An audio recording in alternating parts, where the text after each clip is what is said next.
El 35% de las personas contestó eso, era la seguridad. Hoy, 3 años después, exactamente el mismo número. En el exit poll que realizó el INE en las pasadas elecciones, el 35% consideró también a la inseguridad como el tema más preocupante a la hora de ejercer su voto. Muchas cosas, incluyendo los gobiernos, han cambiado en 3 años, pero a la gente le preocupa lo mismo. Hola, Viviana. Hola, Jorge, ¿cómo estás? Muy buenas noches. Bueno, y en la capital del país la seguridad es también un capítulo insoslayable, así que para platicar de este tema está con nosotros el día de hoy el secretario de Seguridad Pública del Distrito Federal, Hiram Almeida. Qué gusto que estés aquí con nosotros. Viviana, buenas noches. Jorge, muy buenas noches. Con mucho gusto estamos acompañándolos. Una ciudad Gracias. Muy grande, muy complicada, con zonas conurbadas muy peligrosas también. ¿Cómo controlar la seguridad en la Ciudad de México? Bueno, es un tema de todos los días. Hoy es una de las grandes preocupaciones, no solo de la ciudadanía, sino de cualquier gobierno. La seguridad es la noción básica de la gobernabilidad, de la habitabilidad, de los núcleos y de la convivencia social. De hecho, recordemos que las sociedades primigeniamente se integran y se reúnen básicamente para preservar la seguridad. Entonces, en esa noción trabajamos con objetivos ahora muy claros.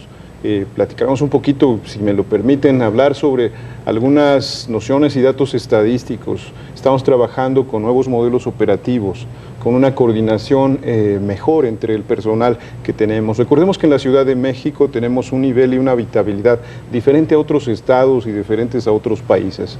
Hoy podemos encontrar, y eso lo debemos de cuidar juntos, la sociedad y sus gobiernos, para lograr niveles de habitabilidad superiores para que nos permitan armónicamente convivir y coincidir para que la gente realice cualesquier actividad. La seguridad debe de estar y debe de existir para dar ese nivel a la gente del desarrollo de cualquier actividad social, llámese académica, económica, laboral, en todos los órdenes. La seguridad debe de privilegiar eso.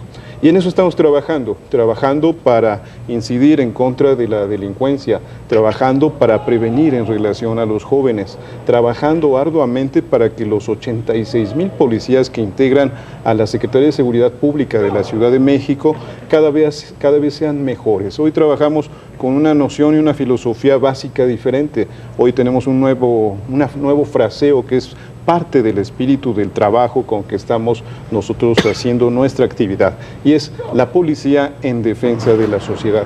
Esto implica que cualquier actividad que realizamos siempre debe ser en pro de la ciudadanía, en pro de las sociedades, ya sea, insisto, trabajando en contra, defendiendo a la sociedad en contra de los actos o las actividades criminales, pero también de manera preventiva, diseñando nuevos modelos sociales en donde podamos encontrarnos relacionados con la sociedad en temas preventivos. El esquema de difusión de la legalidad en uno de los órdenes es muy importante. Queremos crear una secretaría y una policía más fuerte, más confiable hacia nuestra gente. Estamos trabajando ahora en 5 ejes diferentes muy claros. Queremos ser más legales, queremos generar protocolos de reacción en donde el policía tenga la capacidad y la aptitud de actuar conforme a la ley. El tema de la legalidad no es menor, es un tema de oportunidades. El realizar una detención en flagrancia en el momento determinado genera las responsabilidades y las consecuencias penales correspondientes en el efecto del delito cometido y, en consecuencia, la detención y los procesos legales, inclusive los juicios que determinen estas situaciones. Ahora, en todo ese escenario, como tú decías, 86,000 policías, es el cuerpo policial más grande que hay en el país. ¿Cómo hacer para que la percepción de seguridad también de la gente se identifique con todo lo que se está haciendo? La gente a veces considera que no vive del todo segura, a veces siente que tiene acechanzas, a veces siente que las fuerzas de seguridad están controlando manifestantes y no a ciudadanos, o ciudadanos que son afectados por las manifestaciones. ¿Cómo compaginar todo eso, Hiram? Mira, esa es una parte muy clara que pudiera servirnos del ejemplo de cómo hacer la coincidencia de 2 niveles de sociedad. Tenemos que respetar la libre manifestación, pero también prevenir que ésta no genere un tema de afectabilidad a nuestra sociedad. Hay un derecho para quien debe transitar por algunas vías, hay derechos para quien debe manifestar libremente alguna pretensión, pero también hay límites, y es a lo que hacía yo referencia en el orden de la legalidad. En muchos de los casos no debe de transitar más allá de la manifestación y la expresión de ideas y no ir hacia otros efectos y otros órdenes. Se ha abusado en algunos casos a través de estas protestas y estas manifestaciones, y en algunos casos se llegan a realizar inclusive actos irregulares e inclusive algunos ilegales. Se llegan a violentar comercios, a dañar algunos espacios del patrimonio de la propia ciudad, algunas tiendas, en ocasiones hasta se llega a dañar a algunas personas. En eso hay una diferencia y ya no estamos hablando de la libre expresión de las ideas. En una parte tenemos que ser muy respetuosos, pero en otra tenemos también que privilegiar las libertades de la demás ciudadanía. Hoy, por ejemplo, hemos trabajado con logística, con inteligencia. Hoy los cuerpos policíacos han arropado en los recientes tiempos estas marchas, caminan alrededor de los manifestantes por la volumetría, por el número de manifestantes que representan, por las vías en donde transitan, pero con la idea de que no se generen estas afectaciones a las que hago yo referencia en este momento. No se dañen comercios, no se dañen a personas, y en algunos de los momentos también hacemos una doble circulación para que el efecto del flujo de la vialidad se siga dando. Este es un tema de coincidencias de ambos núcleos sociales y esa es la parte en que tenemos que estar muy claros nosotros. ¿Cómo le hicieron para resguardar el Zócalo capitalino ahora que se dio esta gran manifestación para que ya no llegaran los maestros nuevamente a invadir este primer cuadro de la ciudad? Sí, bueno, es un tema de estrategias. Una de las nociones básicas es la disciplina, la formación policial. Hemos trabajado en eso mucho. Hoy la capacitación del policía en todos los sentidos, marchar, utilizar control de crisis, respeto a los derechos humanos, nos permite trabajar en estos temas. Y hacemos algunas líneas de formación estratégicas en algunas calles que van en su flujo hacia lo que es el primer cuadro de la ciudad, al Zócalo capitalino. En ese sentido hacemos líneas de cortes viales, líneas de frentes de policías que presentan o impiden el acceso de algunos. En la calle de Bellas Artes, por ejemplo, ponemos algunas líneas de presencia. Hablamos de estas líneas de presencia, son más de cerca de 1.500 policías haciendo frente para que los manifestantes no acudan hacia esas zonas. Esta es la parte, insisto, en donde debemos ser claros, en donde debemos de coincidir, ser respetuosos de los derechos de la gente, de los derechos humanos, pero también debemos recordar que los propios policías tienen derechos humanos, que la sociedad tiene derechos humanos. En muchas ocasiones les va como en feria a los policías. Y a mí me asombra, la verdad, en muchas ocasiones me asombra que con la situación que se va dando, la reacción de las policías, lo vemos en cualquier país del mundo, la reacción de los policías no sea mucho más dura, ¿no? Implica un acto de disciplina también muy firme, que los policías no reaccionen a veces ante agresiones fragantes. Esa es la parte, Jorge, de la capacitación en que debemos de estar trabajando. El control de la crisis, el que el policía reaccione de manera adecuada ante estas situaciones. Una situación delictiva o una situación de agresión o una confrontación con un núcleo social. Esta parte es vital y en eso hemos venido trabajando. Esa es la parte, insisto, de la defensa del interés social. El policía es uno de los servidores públicos más nobles. En eso yo creo que de estos 86,000 elementos policíacos que trabajan en la Secretaría de Seguridad Pública, son de la gente que tiene gran nobleza en la vocación del servicio. Hay que recordar que son pocos los servidores públicos que están dispuestos inclusive a ofrendar su vida en defensa de alguien. Y eso pasa con los policías. A veces la gente desestima esta situación. El que alguien vaya a una marcha pueda ser agredido. Bueno, esta parte implica esto que estoy hablando, del espíritu y la misión del policía. El que alguien se enfrente a un ladrón armado para defender los intereses de una sociedad es parte de la fortaleza de la institución. Y en eso está nuestro capital y en eso está nuestra riqueza como corporación de seguridad. Necesitamos trabajar con la sociedad para que ellos recuperen la confianza. Antes de eso, tienes elementos también, yo creo que se ha dado, y no en los últimos 6 meses, sino desde tiempo atrás, un trabajo de ir depurando la policía capitalina, que es completamente la policía capitalina que tenemos ahora, es completamente diferente a la que teníamos hace, ¿qué te gusta?, 10, 15 años, ¿no? Ni que lo digas, Jorge. Y yo creo que en Pero esa hay que parte, seguir depurando. No, y en eso tenemos que ser también una secretaría y una policía que tenga la capacidad de reconocer lo que está mal y actuar con la dureza de aquellos que violentan este espíritu de la misión y la vocación del servicio. Hoy, por ejemplo, somos más rígidos, no solo atendemos las faltas de los policías y las conductas que pudieran ser irregulares y en algunos casos hasta delictivas, no solo las atendemos con las áreas de honor y justicia, no las sancionamos solo administrativamente o disciplinariamente. Hoy acudimos al Ministerio Público y aquellos que cometieron alguna conducta irregular son denunciados por la propia Secretaría. En eso estamos generando una diferencia. En eso damos un mensaje, debemos de clarificar y fortalecer la misión del policía. En ese sentido y en ese tipo de delitos, hay delitos que lastiman mucho a la sociedad. Secuestro, robo, básicamente esos dos. ¿Cómo estamos en los números en el Distrito Federal? Hubo una percepción hace ya varios meses de que había aumentado la tasa de secuestros en el Distrito Federal. Después se ha dicho que en realidad se ha reducido.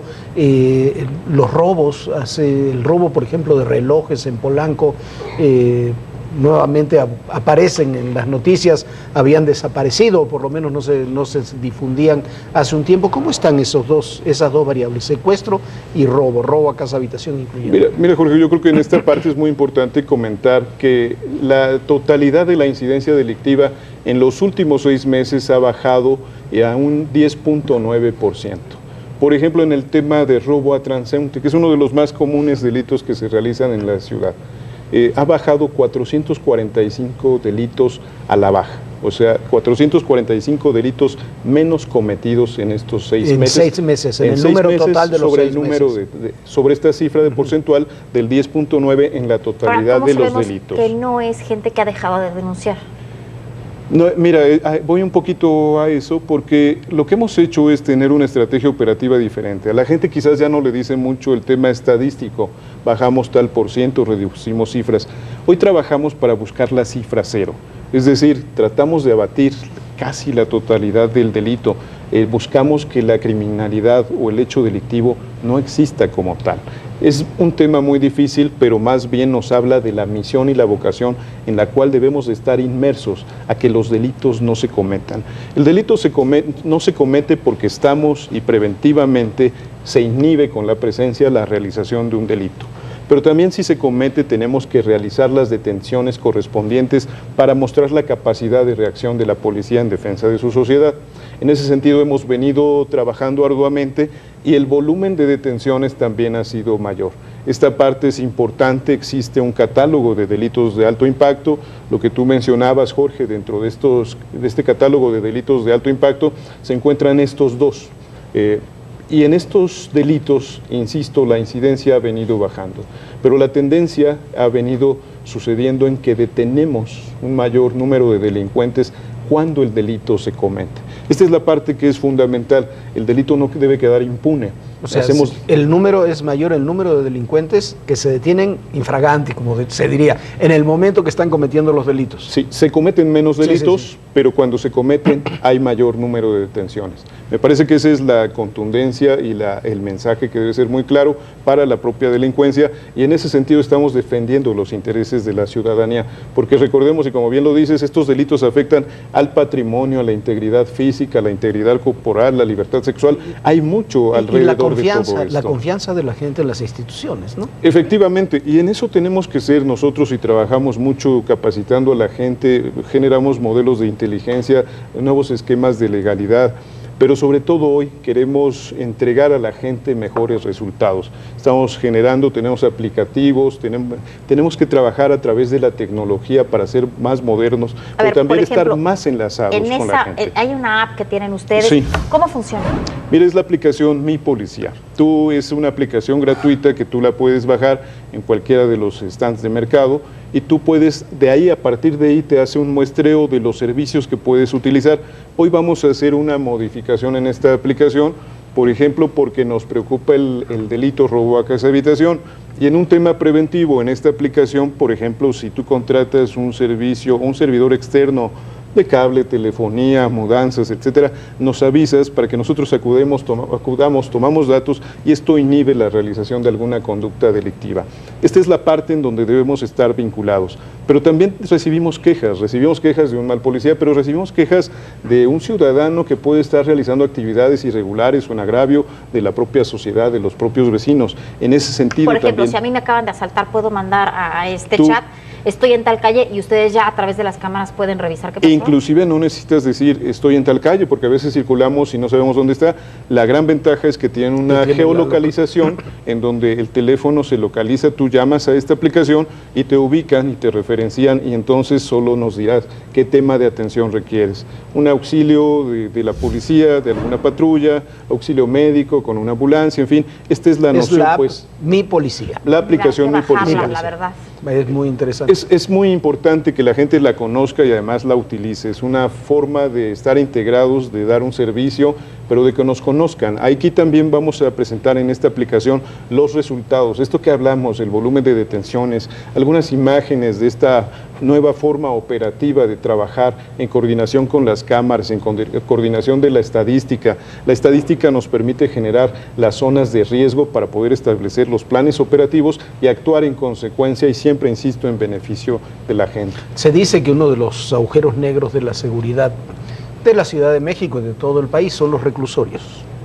¿Qué hacer con los reclusorios en el Distrito Federal?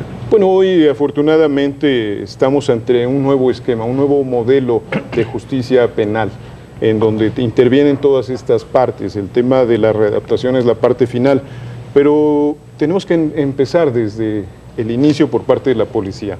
Las detenciones mejores, mayores, los elementos de prueba y convicción, la integración a través de estos nuevos procesos orales abiertos que dan una noción de transparencia, y en consecuencia se robustece un mejor proceso penal que va a dar como consecuencia alguna responsabilidad, y que en su caso, a quien sea responsable de esta conducta va a estar inmerso en estos centros de reclusión. Ahora, no con este nuevo sistema de justicia penal y con estas diferencias que va a haber respecto al actual, ¿no habría que cambiar el sistema? ¿No habría que establecer con mucha más claridad los lugares para detenidos de alta peligrosidad, de baja peligrosidad, con mucha más transparencia que de alguna manera, ¿no? Esto nos va a permitir, este nuevo modelo nos va a hacer transitar inclusive hacia una disminución de los procesos sujetos a reclusión o privación de la libertad. En ese sentido vamos a tener temas de reparación del daño más transparentes, es decir, la gente que fue violentada o fue afectada en algún tema también va a obtener de manera más ágil la reparación del daño o de las consecuencias de un acto delictivo. En ese sentido, pues creo que también se podrá generar un nuevo modelo de readaptación social, de reclusión. Esta es la parte integral. Hoy tenemos otros problemas adicionales por el volumen de gente, la cantidad de gente simplemente genera un tema de administración muy complejo. Hoy esto se va a reducir por la naturaleza de los procesos. Nos quedan unos pocos minutos. Algunas preguntas. Siempre se dice, y alguna vez lo hemos platicado, ¿cómo está la presencia del narcotráfico en el Distrito Federal? Bueno, lo que quiero ser muy claro es que no existe el crimen organizado en nuestra ciudad. Es un hecho muy afortunado el que hoy, insisto, el nivel de habitabilidad de nuestra sociedad en nuestra capital es muy alto. Encontramos que los niños pueden ir a los parques, podemos tener gente que pueda trasnochar a un centro nocturno, a un centro recreativo, tomar un café en una avenida, caminar. Sí existe el fenómeno delictivo de manera aislada. En el crimen organizado es toda una estructura del acto criminal en niveles desde el más bajo hasta el más alto, y todos estos van asociados. En ocasiones se permean sobre las estructuras administrativas de gobierno, corporativas, empresariales. Hoy no existe eso en la Ciudad de México, y hemos trabajado mucho para que esto no se suscite. ¿Las bandas de narcomenudeo y eso qué es? No desconocemos la existencia, y recordemos que México como país antes era un país de flujo, de paso hacia el tránsito de las drogas hacia otros destinos. Hoy también debemos reconocer que hay un tema de consumo al interior, y en la ciudad con una población capital existe. En eso debemos de trabajar mucho preventivamente con los jóvenes, debemos de trabajar en contra de las adicciones. Esta parte debemos de trabajar, y que los jóvenes tampoco se dediquen o se agrupen para constituir algunos núcleos o bandas para distribuir este tema de estupefacientes para su consumo. Por ejemplo, efectivamente hay mucha gente que sí está consumiendo en el Distrito Federal, y estamos viendo que sí hay grupos del narcotráfico, no en el Distrito Federal como nos dices tal, pero sí en Morelos, en muchas zonas conurbadas del Distrito Federal, que eso te llegan a afectar de cierta manera, pero han puesto muchos cercos. ¿Cómo han hecho esto? Mira, afortunadamente trabajamos organizadamente, insisto, tenemos algunas delegaciones que coinciden y colindan con algunas áreas, por ejemplo, el Estado de México, con Iztapalapa, la delegación Tlalpan con el Estado de Morelos, el propio Estado de México también en la zona de Miguel Hidalgo, en toda esta zona circundante. Trabajamos con estrategia, destinamos un mayor número de elementos para generar estas fronteras y una división muy clara en la comisión del delito. Pero también trabajamos ya hoy de manera franca y abierta en coordinación con otras autoridades, inclusive con las instancias federales. El jefe de gobierno tenía una gran preocupación y hemos trabajado en ello para generar 2 núcleos específicos de atención en la Picacho Ajusco, en Tlalpan. Generamos ahí un área específica de trabajo en donde está la Federación, se encuentra el Ejército, se encuentra el Estado de México y también lo estamos haciendo en Chalco. En estas nociones estamos trabajando conjuntamente, todos en sus ámbitos de competencia. Las zonas carreteras las observa la Policía Federal, el Ejército, la Marina. Los ámbitos geográficos del Estado de México son respetados hacia ellos. En la Ciudad de México nosotros tenemos el tema de control y en esa noción trabajamos de manera coordinada, porque no se valía para el delincuente. Y hay algunas zonas, por ejemplo, en el Estado de México y en Iztapalapa, en donde tenemos solo una cuadra de distancia entre una frontera divisoria. Sí, no existe nada. Cruzas una calle y pasaste de. Y alguien puede correr hacia otra referencia geográfica y con eso evitar las responsabilidades en el ámbito penal. Trabajar de manera coordinada nos da un modelo de atención diferente, nos da capacidades de reacción diferente y nos fortalece como áreas encargadas de la seguridad. En el tema de la seguridad no debe haber diferencias ni distinciones ni banderas políticas, debemos trabajar todos bajo un gran interés en pro de la gente. A ver, nos queda un minuto exactamente, viene una nueva etapa política en el país, en la Ciudad de México, después de las elecciones, hay cambio de autoridades en la Ciudad de México, a nivel delegacional, a nivel de la Asamblea. ¿Cambia eso la estrategia de la Secretaría de Seguridad Pública? ¿Tienes que establecer contactos diferentes o la línea de trabajo sigue siendo la misma? Mira, en ejercicio debe ser la misma, con una nueva relación, respetuosa con todos los ámbitos y órdenes políticos. Pero recordemos que, por ejemplo, en el proceso electoral, ante diversas amenazas, inclusive en redes sociales o algunos señalamientos que había, se trabajó fuertemente para privilegiar la paz y el desarrollo de los procesos electorales. La Secretaría de Seguridad Pública desplegó a más de 26,000 elementos en toda la ciudad, exclusivamente tratando de generar un clima de paz, permitiendo que se desarrollara armónicamente el proceso electoral. Más allá del resultado, más allá de la tendencia política o el final, lo importante era que la ciudadanía pudiera salir, y esto es a lo que refiero y hago mucho énfasis. En términos de seguridad no hubo un solo incidente. No hubo incidentes, incidentes menores, sí, muy por eso, menores. grave ninguno. Y esto parte a que estuvimos presentes en las casillas, atendiendo con convoys, con presencia en toda la ciudad, para que esto no excediera ni hubiera la intención de violentar este proceso electoral. Insisto, la democracia es uno de los privilegios de los ciudadanos y es un tema de las libertades y en eso debemos de trabajar. Y un poco lo que tú decías, la seguridad es un tema que trasciende partidos, trasciende incluso entidades federativas. Para la seguridad todos deben trabajar juntos, ¿no? Me parece que sería un grave error no hacerlo. Así es, porque lo que refería al principio es eso, debemos de trabajar para las sociedades. Debemos entregarles resultados a las sociedades y la seguridad, el efecto inmediato es directamente a la gente. En ese sentido debemos de dejar de lado cualquier interés, cualquier convicción política y solo atender a los intereses sociales, que es la defensa de la ciudadanía. Si la gente tiene cualquier problema, ¿a dónde marcar? 066 pueden marcar de manera directa, tenemos también nuestras áreas de atención directa del secretario y hoy pues con el aplicativo es lo más fácil y yo les pediría, no necesitan más que llegar a una de estas tiendas, obviamente no tiene ningún costo y se llama la aplicación Mi Policía. La pueden bajar. ¿Mi Policía o 066? Es lo más fácil que podamos nosotros atender y reaccionar en relación a las necesidades de la ciudadanía. Irán, muchísimas gracias. Al contrario, muy agradecido con ustedes. Gracias. Esto ha sido todo por hoy. Un saludo a todos los amigos que nos siguen en Irapuato, en Guanajuato, a través del canal digital 12.2, Viviana. Bueno, Jorge, Irán, muchísimas gracias. Ya nos vamos, pero los invito a visitar la exhibición de los ganadores de la 7ª edición del Premio Nacional de la Plata, Hugo Salinas Prize, que se presenta en el Museo de Arte Popular en el centro de la Ciudad de México. Va a estar ahí la obra hasta el 30 de agosto, así que no se la pierda, que descanse, pásela muy, muy bien. Hasta mañana, Jorge, y muchas gracias. Gracias, Irán, hasta mañana, Viviana, y recuerden, el poder y la política todo, pero absolutamente todo es personal. Gracias.